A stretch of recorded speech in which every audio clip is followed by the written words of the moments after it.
split push was when the Gragas joined up with the Kassadin. They're able to just melt down the one teleport that they had on the Kled on the side of eUnited, and then try to transition advantages from there. They also had the time that the Lee Sin met up with the Kassadin and they ganked the Vladimir. So it seemed like they were much better about bringing people to one of the splitters than just leaving them out there to do their own thing. And that's kind of where they faltered come the mid-late game. But into game 2 now, a lot of bans going down quickly. We see Kennen, Galio, Caitlyn on the side of GCU.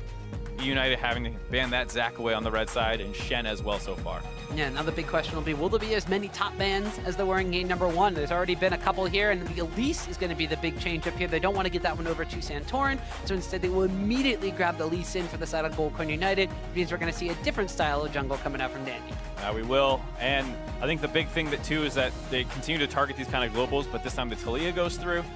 Both though, that champion makes a lot of sense for both these players. Fly loves roaming around the map, loves getting involved. Taliyah is great for that, as well as having a little bit stronger team fighting than a Kassadin or something. So that's a great champion for him. GBM as well loves having strong laning and being able to kind of hang on lane phase, get his own small advantages. He had a small CS lead against Fly, and then being able to transition that to team fighting. But GCU going with the Xayah Rakan bot lane. Ooh, this will be interesting. You want to talk about playmaking supports from the NALCS standpoint. Now you're going to have Mad Life bringing Rakan into the bottom lane and Rakara picking up the Xayah pickup. We've already seen some of the nasty things that this duo combination bot side can do, and now we're going to get to see it in the hands of Mad Life. Yeah, gonna be excited to see some of the combos that we saw at Afromu.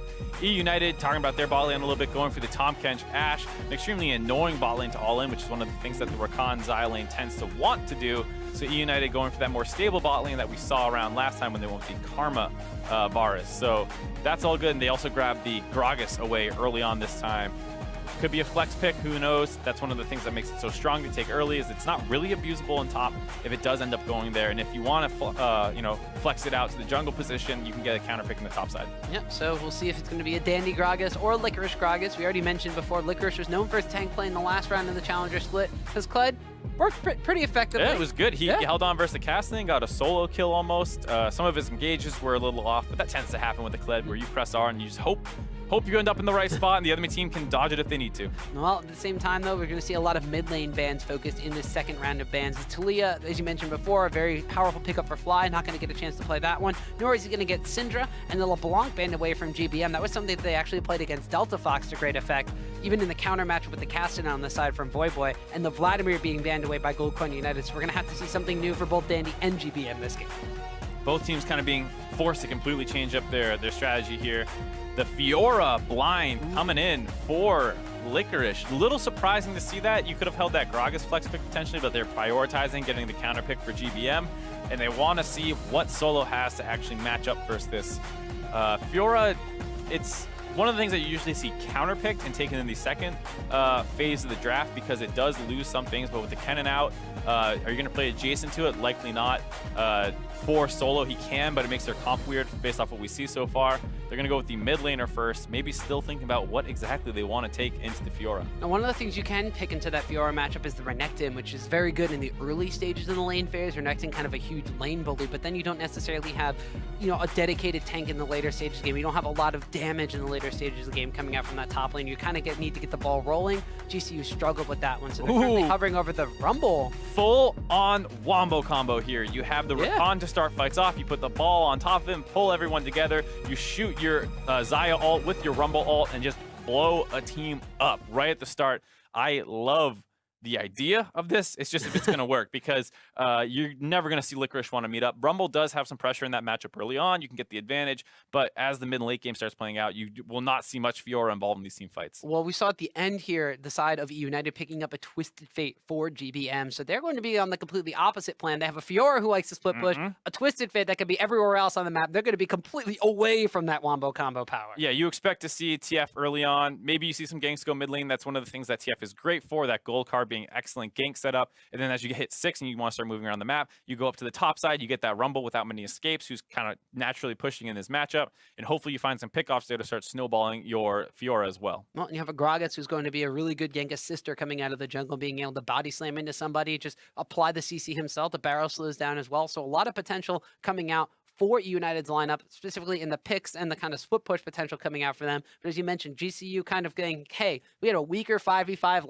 last game. Why don't we double down on it and pick up something very, very strong for a 5v5 Yeah, game? teams kind of swapping their comps a little bit here. Obviously, both Vladimir and Cassian last time could split off and go 1-3-1 a little bit. This time, the TF can still do it. The Orianna really not going to want a piece of that. So the Xayah can be a little bit exploitable in the side lane. She does have a little bit better escapes than other AD carries, with her ultimate making her untargetable for a little bit, as well as allowing her to move. You can kind of think of it like a Vladimir Sanguine Pool in that regard. But after that's out, really no mobility and can kind of get jumped on if she's caught out of position. And this whole time, she's going to be kind of in the side lane most likely, because you don't think they're going to want to put the Orianna there. No, and as you mentioned already, the Xayah pickup, Rakara last game was not really the focal point of the composition from Gold Coin United. He was the Ashe, he was kind of supplementary, he was the utility AD carry. This time around, the Xayah, a bit more of a later game kind of scaling hard carry. We usually see their spiking, we see a lot of different styles of Xayah, but we usually see the Essence Reaver into a Zeal item, and then when you get that third item power spike in, that's when the Xayah's really turned online and really dealing a lot of late game damage. So in this team fight based composition, you might not have to deal the most damage come the later game. A lot of this is going to be on Rakara to deal a ton of damage in these fights. Maybe, but the side of GCU does have a lot of damage available. Rumble, probably one of the highest damage output top laners in the game. Orianna, fulfills the role of a utility mage, but if she gets ahead, does a ton of damage. You see double Magic Pen Orianna relatively early on in the game. The damage gets disgusting.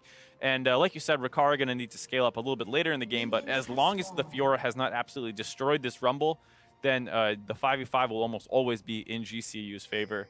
Obviously, Fiora, we talk about not being a great team fighter. TF, much the same way. If he opens up onto a backline, you can blow that person up very quickly if he has his Lich Bane and full items, but you have some shields coming in with the Orianna and the Lee Sin, as well as the fact that Rakara can actually just dodge the gold card if he ever really needs to. His ultimate able to disjoint that spell.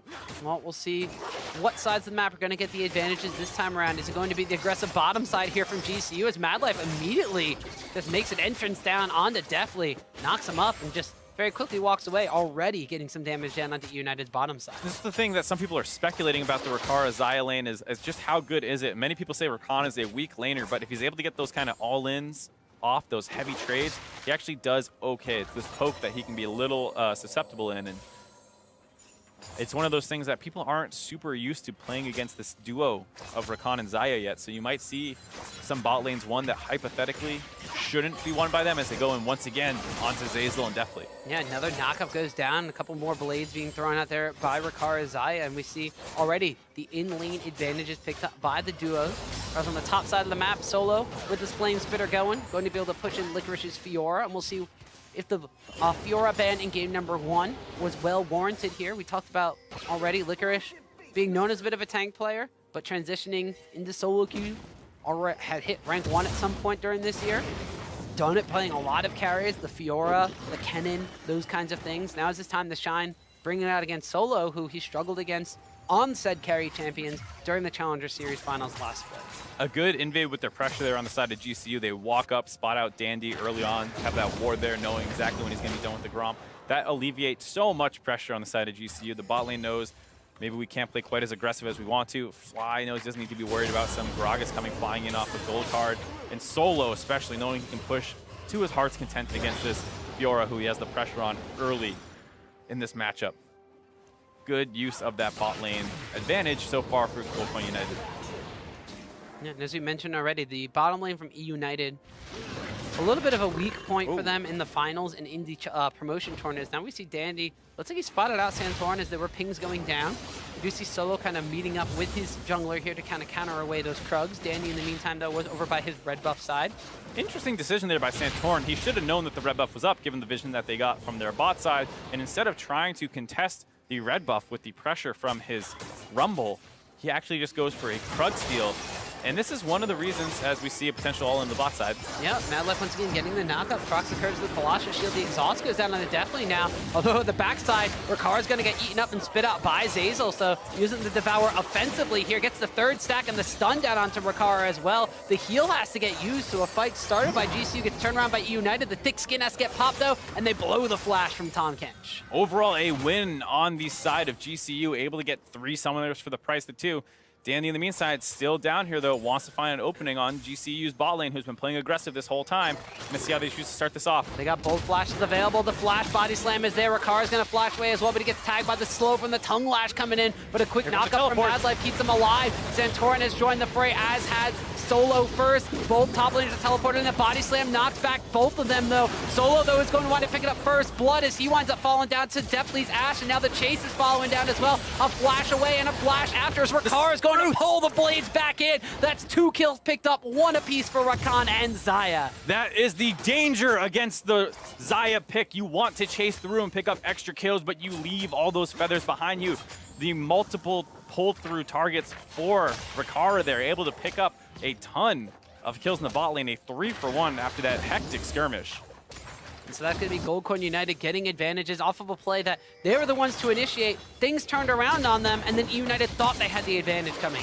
And you see, great decision there by Mad Life going for the knockup before providing an extra shield for Ricard, sets them up for the teleport to come in. He gets there a little bit earlier, and despite the strong early game skirmishing of the Rumble pick, he still drops fairly low. It takes a while to finish off Tahm Kench, who was surprisingly tanky all the time, and they feel safe in the chase down, thinking they won this, but the quick QE combo coming out of Ricard pulls through all 3 members, instantly kills 2 of them basically, and makes it so Dandy can no longer keep chasing. And that's what we were saying, the unfamiliarity about playing around these picks in Rakan and Xayah. You don't necessarily always remember to be careful about your chase down. People have been playing around Orianna for 5 years, but back when Orianna first came out, people chased over her ball all the time. That's a little bit of the situation here when people still aren't quite used to playing against the Xayah pick. Yeah, we saw the power of that pickup in the bottom side of the map. Already gone back and picked up BF Sword, so indicative of potentially going for that Essence Reaver style build. Definitely in the meantime has only gone back and picked up a Caulfield's Warhammer for himself. So while Xayah wound up picking up 2 assists and a kill, definitely did wind up getting a kill for himself, so he's not all too far behind, but huge advantages on the top side of the map as well. Solo picked up a kill, where Licorice only wound up picking up an assist and still down in CS. Good job by Santorin to track that play as well. Didn't get caught up in the top side trying to influence the Fiora Rumble matchup. Knew that Dandy had vacated that and matched him down the bot side. Now trying to open up onto him. Slows him down. The Orianna Shockwave misses. Shockwave misses, but Santorin and Flyer still going to be able to pick up the kill onto Dandy. Didn't need it. That's that throwaway. Good class by Santorin again, knowing where Dandy's going to be at. Opens up onto him. And for the most part, Santorin has gotten the much better of Dandy early on in this game. Now we see GBM trying to get aggressive on the Fly, knowing that the Shockwave is down, but Fly able to trade damage back down onto the Twisted Fate pickup. And early game advantages definitely going in favor of Gold Coin United. Many, many more advantages than they had in game number 1. The big question mark now for GCU is going to be how do they capitalize on this and how do they transition? Well, Infernal Drake is a great way to do that. That is exactly the kind of dragon almost anyone wants, but it's extra effective when you have a team fight, team comp, just because the enemy team can't really contest you going for them. You already are so much stronger with all your ultimates together. So if GCU wants to group up and go for this dragon, eUnited's mostly going to be focused on making a play on the top side, and it is almost a free dragon in that sense. So this is great for GCU, and eUnited definitely on the back foot, need to find a way to start getting some advantages back in their favor. But it's going to be tough. A 30 CS deficit in the top lane already when that's your primary win condition, not good. No, so Licorice already hard pressing the top side. We see Danny getting some counter jungling down onto Santorin, invading onto the red buff, trying to steal that one away, but 1,000 gold down for the Fiora. Ooh, they are going to wind up catching down the Santorin, though, so they're utilizing the first Destiny Gate combination to result in a kill. Dandy, explosive cast on top of Santorin for the kill. A good invade by Dandy, answers right back, showing he doesn't want to let Santorin get the complete better of him this game. And GBM able to move over from that mid lane faster. It's really hard as the Orianna to try and match that, because if you move in first, they can turn back onto you. And you see the bot lane GCU continue to trade aggressively. If Orianna tries to collapse first, GBM can cut you off and then kind of lead to that chain CC that comes in with the Gragas pick. Santorin left a little bit alone on the island there. Slight maybe miscommunication between the two. And there you see Santorin going to check his red buff, sees it's not there, has no idea exactly what's going on, and tries to get the ward hop potentially, but gets body slammed out of it. Yeah, and this is Santorin slacking a little bit. He had pretty good vision control on Dandy for the early stages of the game, thanks to the advantages that Rakara and Madlife got on the bottom side of the map, but then kind of lost sight of him after that, Dandy making a bit more of an aggressive play than even Santorin might be tracking for. And we talked about the stylistic differences of Santorin and Dandy in game number 1. The mobility boots Elise, trying to get aggressive ganks off, trying to be everywhere on the map, versus the control style, as you put it, Elise. And I think that's exactly what I was going to highlight with that first invade out of Santorin. He knew the red buff was up, and a lot of Lee Sin's there, with the pressure of the top laner that Rumble has early on, will go to actually contest that red buff. But Santorin wants to just get small advantages and control the enemy jungler, so he goes up to the Krugs and takes those away. And then tries to match Gragas down the bot side, as opposed to maybe taking that red buff and then trying to gank top or something like that. So a very different look on what the Lee Sin can do. A little bit of a calm, calculated approach, although his calculations were a little bit off when he went to go for his red buff and instead found Dandy and GBM. So while eUnited did fall behind in the early stages of the bottom lane here, they did get themselves back a kill between their new Korean synergy of Gank by Mom, or GBM, and Dandy in the mid and jungle duo. Good to see them answering back, but like we said, eUnited still has a long way to go. It's great to grab a kill there, but they need to find something for this Fiora, who is, farming her way back up to about a 20 CS deficit. But if she can't win the 1v1 versus Rumble, she's always going to be in a hard press spot. Rumble's getting close to having his Leandries done, and once Solo grabs that, he's going to be able to keep burning the Fiora down. You already see how far back she has to play in this lane matchup. eUnited, though, potentially finding an opening for this Infernal Dragon. A lot of GCU had recalled. Yeah, they catch GCU on an interesting recall time, but Madlife is here on Rakan, just slaps that Scryer's Bloom, and we'll wind up finding eUnited trying to duo this one down. They saw definitely recalling in the bottom side, so Ashe was not there to provide the DPS they needed, and they had to back away from the Infernal Drake. Good job by GCU, sniffing that one out, knowing that they could be on there. Get some vision control down right away and start it off for themselves. We talk about the level 6 power spikes with all these ultimates coming online for GCU, the Wombo combo that they can pull off, and you see eUnited wants no part of that at all. Yeah, so Gold Coin United might be looking to take this Infernal Drake for themselves. Mid lane, priority in favor. Gold Coin United as Fly is bullying around GBM. The Destiny Gate combination is available. There are no team members for the eUnited on the bottom side of the map to contest this Infernal Drake. The first one of the game goes over to GCU. Just as you would expect, the winning bot lane, the stronger team fight comp gets the Dragon. Next one going to be an Ocean Drake. Not quite the infernal snowball that they were hoping for, but they are going to keep trying to use this pressure from the bot side to potentially get a dive off onto GBM here. This could be dangerous. The Rakan can go over the wall and Lee Sin can flash after him. It looks like there's going to be a flash quickness, and Santorin picks up the kill off of the Shockwave as well. And that is that engage we were talking about from the Rakan. You get your quickness going, you flash W in range, almost impossible to react to. Once the charm goes off, they're stuck there for the knockup. And then Orianna is able to throw that ball on top of the Rakan, who's also in the air for that kind of a CC, and you get to get a nice combo off as he continues to go aggressive, this time going onto Deftly, who's going to get the 2-for-1 flash as Zeyzal eats him and flashes over the wall with him. Yeah, so that's going to be Summoner Spell burn there from Zeyzal over the wall. And Madlife, I mean, we talked about the playmaking supports coming back into the meta. The Thresh was banned away from him. He gets his hands on the Rakan with the Xayah in this game, and he's already looking pretty stylish doing so. And we said, there's a lot of players who benefit from the change in the support meta, Afro being one of the ones who was always known more for his playmaking, and then see definitely getting jumped on again. It goes into this Lulu, Karma, Zyra, Poke support fest that it's really hard to shine in, and Madlife is another player who is well known for his playmaking, who might have been limited in previous years with the way the meta was shaking out for supports. Well, Madlife was one of those support players that in the Challenger Series was able to 1v1 Deftly, actually. I believe it was in the Challenger Finals where he had the Thunderlord's Lulu pickup, wound up picking Greenfather's Gift and hiding in a brush and soloing down Deftly with some unexpected damage and an Ignite. Getting the best of him in this lane matchup, this time with his partner being Rakara on the Xayah pickup. Both of them 1, 0, and 2. Madlife has already gone for those boots of mobility for himself as well, so the continuous playmaking, the continuous roaming around with Santorin, and the vision control from GCU still on their side. Leandry's Torment, as you mentioned earlier, on the top side has been picked up for Rumble, so even more priority on that side of the map. Gold Coast United have all the tools they need to take this advantage and snowball it into a victory, but the big question is going to be, are they going to be able to do so? Because they had maybe not this much of an advantage last game, but they still kind of sat back on the 15-minute mark and let eUnited kind of farm back into it. Santorin and Mad Life continuing to play together on these invades. They have this blue buff timer. They want this one to take away. Dandy's in the area, does not want to give it up. Santorin trying to move in here.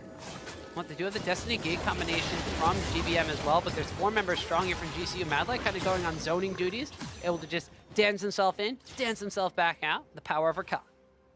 Nice blue buff steal there as all 4 members group up to make it happen. But you got to say, GCU needs to keep trying to find these openings. There is the chance that if you stall out forever, the Fiora does come online. You see her still kind of losing trades around this top side. I'm surprised to not see Santorin make his way up there for a potential dive. It would not be that difficult of a play to make. You do have to worry about the potential counter gank, obviously, from Dandy, as well as the follow by GBM. But with the Rift Herald being the major objective up, it would be a nice benefit to be able to grab that one as well. You see Licorice popping the honey fruit, getting himself a little bit of extra health there. Santorin was not that far away, but deciding to recall for himself. Picked up a pair of Merc Treads, he's completed his Warrior enchantment. Or on the flip side, the jungle opponent Dandy has gone back and picked up the Runic Echoes enchantment on his own Tracker's Knife. Both these mid laners have gotten a bit of a power spike in itemization as well. GBM still going for a little bit of the scaling power of Twisted Fate by picking up that Rod of Ages, but Amarilla Namakan already picked up to the side of GCU's Fly, so he has a bit of power and cooldown reduction for himself on the Orianna pickup. And the bottom lane of GCU continues to be a little bit more aggressive, continuously pushing up, although the CS counts here relatively even is definitely keeping pace with Ricard despite those advantages early game. That's what we said about GCU a little bit, sometimes known to take it too slow. They've done a good job with their invades around the bot side, but still no first turret taken despite all these leads. Gold lead hovering at about 2,000. They did get that Inferno, like we said, so that's huge, but where can they go next? Obviously, Santorin has a lot of setup in the bot lane, and then the top side solo often has pressure, but not going as aggressive as some Lee Sins might have in this situation. Well, in the last game, they had the Ashe Arrow. They tried to look for a couple of picks around the mid lane. This time around, it's really going to be on Mad Life. So with him and Santorin going into the enemy jungle to get the invades down, if you land that CC, which he did wind up missing right there, they're able to collapse as they did make the play roaming into the mid lane. So now the onus is kind of on Mad Life to be the one to make these engages happen. The Gold Coast United are going to be utilizing him and Santorin to get a vision down pat. You would think that they'd be able to get another pick off on somebody, but Gold Coast United, or sorry, eUnited, too many Uniteds in this game. Continuing GBM, GCU, eUnited, Gold Coast United, too many similarities here. Why'd you say Fly? Well, he's also a 3-letter name like GBM. Well, I just meant GBM and GCU both are just acronyms. Maybe I just can't speak English. I would hope that's not your problem, given that you're a caster, Tom. That's why I'm more familiar with the numbers, Mark. But Gold Coast United, familiar with the gold advantage, about 2,000 gold now as we're approaching the 17-minute mark. Ocean Drake is going to be the next objective that spawns on the map. Rift Herald is still yet available. And as you mentioned, it's a little surprising to see GCU continue to put all this focus out on the bottom side of the map, look for these invades, look to try to take away the blue buffs, but not pressure around that Rift Herald, just waiting 5 minutes till the next dragon spawn. You see Dandy trying to find opening onto Fly. Misses the flash body slam in a bad spot now. Yeah, but the gold card did land. It forced the cleanse out here. They used the Abyssal Voyage from Tom Kent as well. Definitely held onto that Ashe Arrow though, so they still have one form of engage. So they burned a Summoner Spell from the side of Fly. GCU collapsed there to help their mid lane.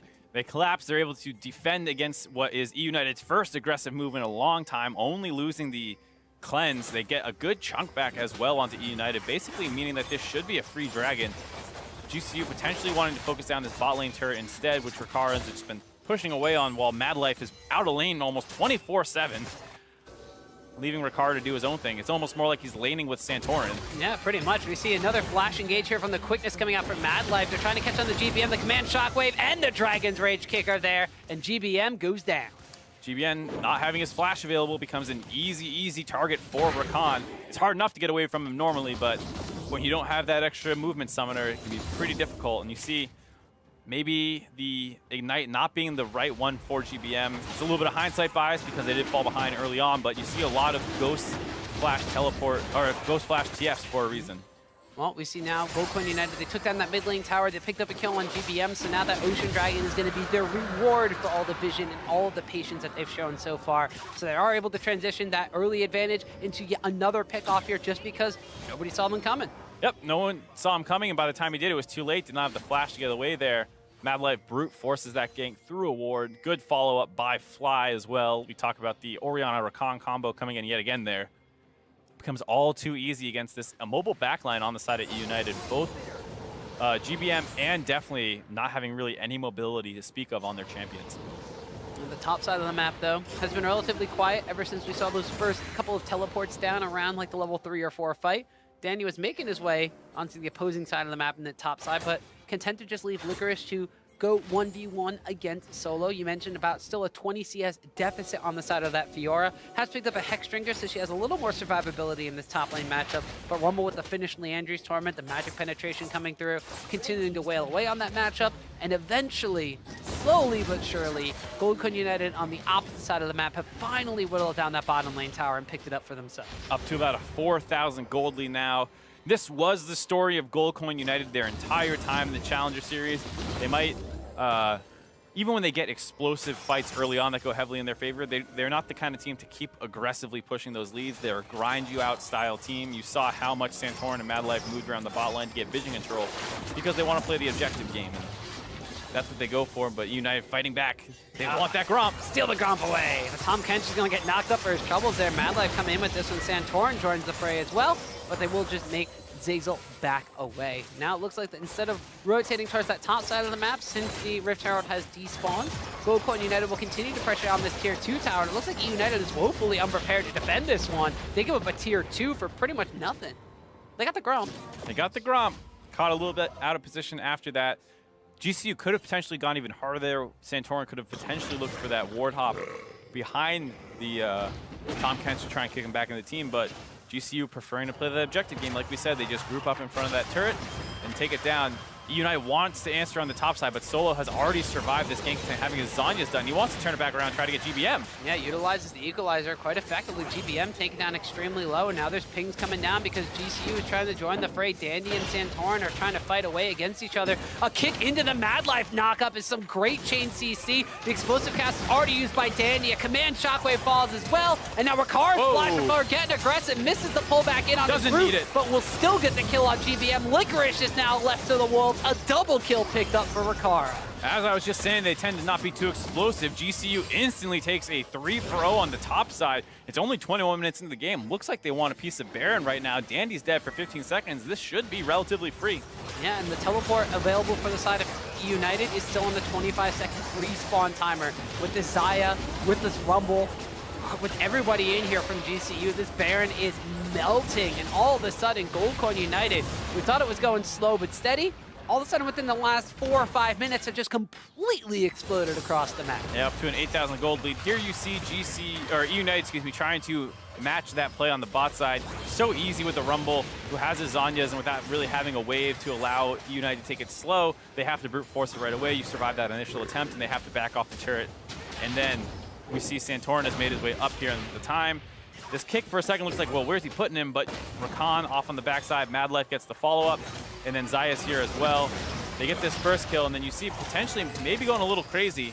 Misses the ultimate, but far enough ahead with enough support from his team that he's able to get the last 2 kills. And Goldcoin United now very, very aggressively able to transition those advantages into a solid gold lead. About 7,500 gold in their favor. This top lane tower, basically, if Mad Life breathed on it too hard, it would fall down. But they have a Baron buff in their pocket as well. We're only 23 minutes into this game, 9 kills to do. A lot more explosive than the game number 1 here. And Goldcoin United turning on the heat against eUnited, not giving them a chance to breathe to farm back into this. And a big thing too is Ricard and the Xayah pick, when combined with Rakan, actually has crazy objective taking power. That W applying on Rakan's autos as well. Able to melt turrets down. They use it in the bot side, and then they're able to grab Baron extremely effectively as well. Here you see just how quickly they can take a turret, almost basically the 2 of them.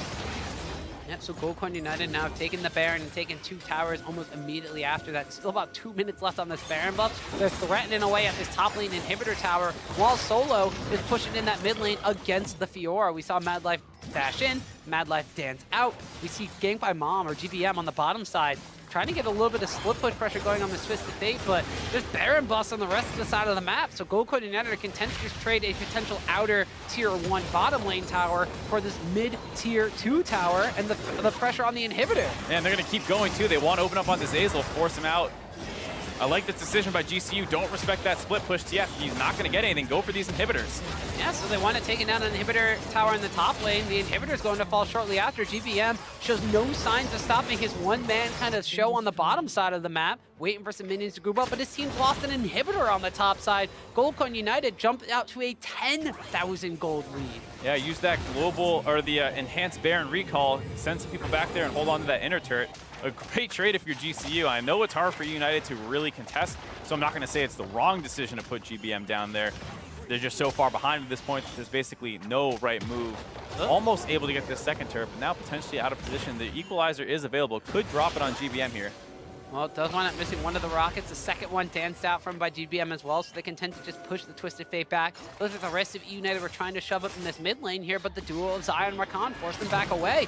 They're going to land an arrow into a flash body slam, into a potential gold card, but Mad Light's there to interrupt everybody with a knockup. Ricard's going to get flured back in with an explosive cast, but the rest of GCU is here. The equalizer goes down. They finally get Xayah for their troubles, but everybody else is extremely low. GBM has to flash away from the dash in from Mad Light's Rakan. United, they actually wound up coming out 1-0. They find the opening onto Rikara, barely able to finish him off. If they were a split second later, GCU might have gotten in range there to actually save him or turn a ton of kills back.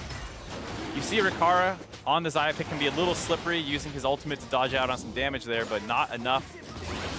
As even with that one kill, United has to back away from the objective, the third dragon of the game, going over to Goldcoin United.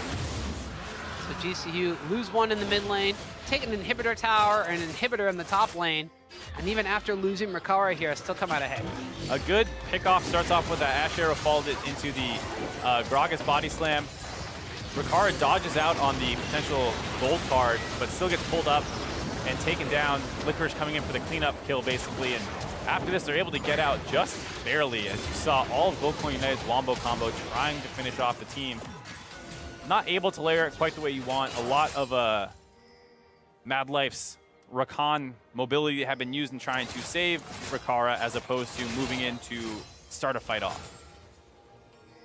So GCU lost their AD carry in that situation, but now with him on the respawn, Infinity Edge picked up, so that's the 3-item power spike Xayah. Very potent threat as we see damage going down onto Zazel's Tahm Kench already.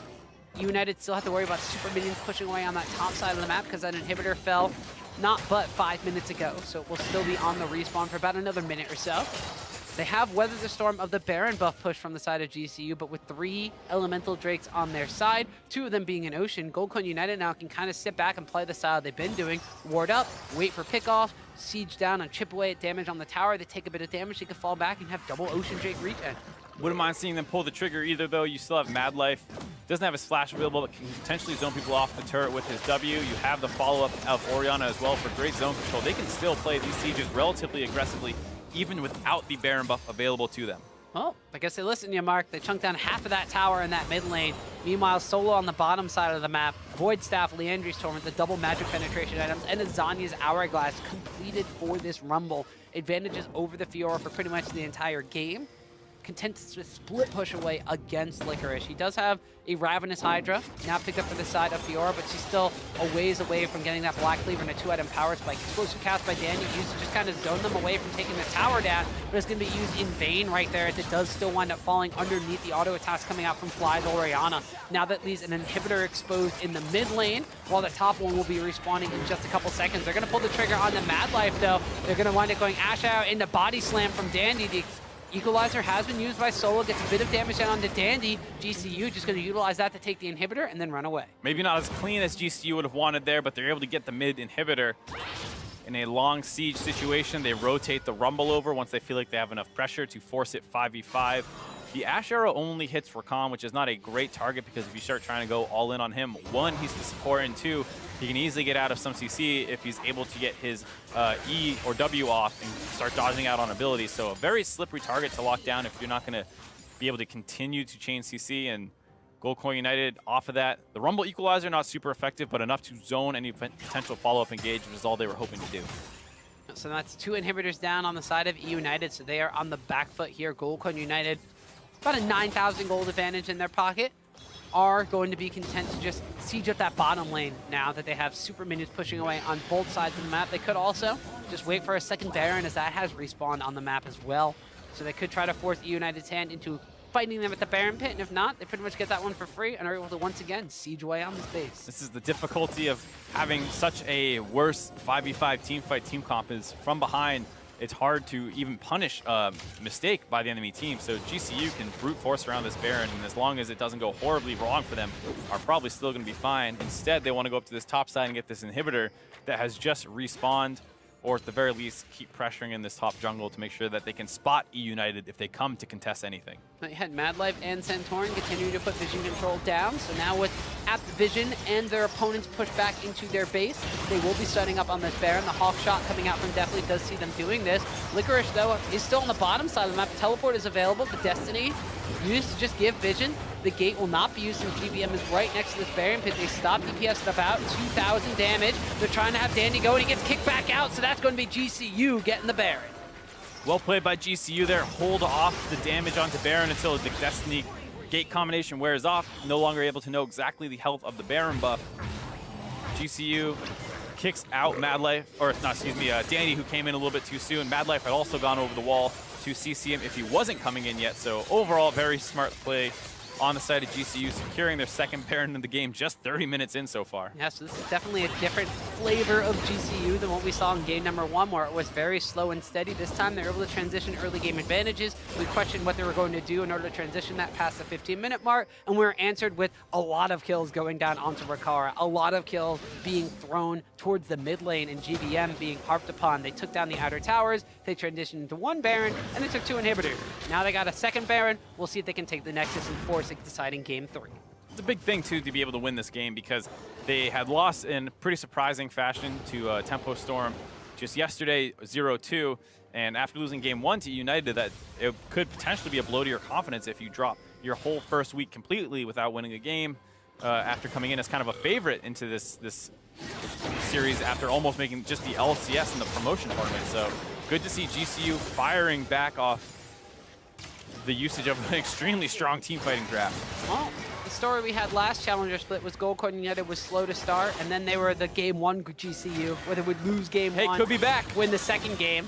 This is game number 2 here, and they're looking extremely strong. It's about 20 minutes faster there so far than their game number 1. They have the second Baron bus sieging away on this bottom lane tower. Dandy's on the backside looking for a flank, but the Equalizer's going to get used. They wind up kicking back into Licorice, but Santorin's going to pick up the first kill on this Azel. The Fiora's going to fall after this one, and Gold United are just textbook ripping apart eUnited. An engage there by Mad Life. A lot of follow-up. As you see, GBM kind of getting caught out of position here. Yeah, the knock-up on GBM, he flashes away, but he's just going to wind up maybe surviving this one. Barely stays alive as Santorin drops low. Maybe Gold United getting a little bit too excited about trying to end this one to pick up a couple of kills. The Destiny and Gate are popped, but GBM's going to be going out of his own base because he doesn't want to stay to watch the Nexus fall. Red card will land some good damage, though. Winds up going on the solo and to Rakara. The command shotgun is used to pick up a kill on Definitely, though, and even though they picked up Santorin, that's just the last hurrah. We're going to a game number 3. Not if Mad Life has anything to say. Okay, probably doesn't have much to say about it. It's going to be a game 2 victory for the side of Gold United. A very hard-fought game in some sense because it was going to be risky on the top side if things did not go well early on. Unfortunately, that early bot lane skirmish where both top laners TP down puts Licorice extremely far behind, and with him as the only win condition available to the side of eUnited, it becomes relatively trivial for Gold United to win that game. Right, it was the proactive play off of those early game advantages that made Gold United such dominant. It was so dominant in this one. And I say proactive play with the fact that they got a early lane fight, but that was about 4 minutes into the game. It took them a little while to kind of transition it, but once they were comfortable with their vision control advantage, once they were able to start ganking down into the mid lane, they transitioned this early 3-for-1 into pretty much a game win. Barely able to get out here. Rakara stays alive, which is going to come up huge later on in this fight. Santorin, good job tracking. Dandy early on gets involved as well. They're already kind of at the health pool advantage here, so they're able to start chasing down, but Tahm Kench a little bit tankier than they would have wanted, ends up having 2 drop, and from here, just when eUnited thinks they're good to keep going, you see the pull through there, getting multiple roots, damage onto all 3 members, huge AoE potential with that Xayah pick, and able to turn that skirmish back in their favor. And like we were saying after that, no teleport available. A couple kills go back on the side of GCU, and their 1 win condition in the top lane, just 10 minutes in the game, was down about 30 CS and a kill. Yeah, and that was just Gold Coin United this time around, getting early game advantages and being able to utilize them effectively. I mean, like we said, they fell back, they farmed up a little bit. When they felt comfortable, though, they started to pull the trigger around these mid lane games. You saw Mad Life being extremely proactive. Now that he's on the playmaking support of Rakan, it's a little bit different. Now he's going into the enemy jungle and warding up with Santorin. He's also able to capitalize on ganking other lanes. I mean, it's a little almost textbook on the side of GCU, where, okay, our bot lane's winning, our mid's strong, let's get our jungler and support together in the bot river. We're going to keep complete control of this and keep looking for small pickoff opportunities. eUnited, for the most part, did a good job dodging out on those, but eventually something's going to turn in their favor, and they do start finding some kills around that bot side. And once the turrets start dropping, the gold lead balloons from a 2K gold advantage to about an 8,000 gold advantage out of nowhere. And that was pre-20 minutes. And then as soon as the 20-minute mark hit, they started transitioning that advantage into the top side of the map, which is the one side they weren't focusing on. And they find eUnited in a fight, and they are able to capitalize on this time by picking up the Baron. Yeah, I mean, that's the scary thing about fights in the top lane, is if they ever start going wrong, they go wrong real quick. This is right after they have forced down the bot lane. eUnited wants to answer back on the top side. They don't have the minion wave to play this slow, so they need to go really fast. He already has his Zhonya's completed, so obviously Solo is going to be pretty safe to this dive, and now he's traded back enough damage. eUnited needs to back off. Dandy caught out of position late to this play, and the rest of GCU is going to move into collapse. A nice alley-oop there over to Mad Life on the Rakan pick, able to get onto Dandy, finish him off, and then Rakara, knowing how strong they are, doesn't matter if he is not able to land anything, just get involved and keep the fight going, able to get the last 2 kills with the whole team. And this game was pretty much all GCU from pretty much the get-go. eUnited, they struggled. I mean, the GBM Twisted Fate pick not necessarily doing what they wanted it to do. He was also very much targeted in that mid lane matchup. They kept him down extremely early on, so he wasn't able to be a late game monster. That's the problem, is that I think for the most part you could say GCU really outdrafted eUnited that game. Obviously, they have a lot of playmaking in the early game. The Lee Sin has the different lanes he could go to, and if the 1 win condition of the Fiora ever falls behind, you have no chance of making anything happen. That happens early on, and that's unfortunate. There's a lot of drafts that can lose if something goes wrong early like that, but they also could have won throughout the game as well. They have a lot of engaged tools against 2 immobile backline carries on the side of eUnited. Yeah, well, so far we've seen the better 5v5 style team kind of come out ahead both times around, but we got ourselves our first